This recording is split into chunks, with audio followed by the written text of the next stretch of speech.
Gujarati film રેવા કઈ નવલકથા ઉપર આધારિત છે? તો ગુજરાતી ફિલ્મ રેવા છે એ તત્વમસી નામની નવલકથા પર આધારિત છે વિદ્યાર્થી મિત્રો. આમના છે તત્વમસી છે એ નર્મદા નદી છે, બરોબર, એને રેવા કીધું છે. ધ્રુવ ભટ્ટ છે એ એમના લેખક છે. કોણ છે? ધ્રુવ ભટ્ટ છે એમના લેખક છે. તત્વમસી નામની જે કૃતિ છે એમના, બરાબર. પછી આ અમૃતા છે એ કોની કૃતિ છે? તો કે રઘુવીર ચૌધરીની છે. હું તમને ચારે ચાર છે એ મારી ભણાવવાની રીત જ આવી છે કે ચારે ચાર ઓપ્શન નો છે એનાલિસિસ સાથે ભણાવું છું, જેનાથી ભવિષ્યની અંદર ક્યારેય તમને વાંધો ન આવે. આંગળીયાત છે એ જોસેફ મેકવાન સાહેબ છે. જોસેફ મેકવાન સાહેબ એમની છે કૃતિ છે. ટીહો અને વાલજી નામની છે એ કથા છે, ખૂબ સરસ મજાની છે.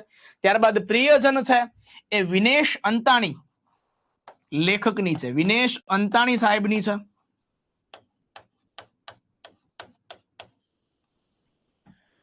એ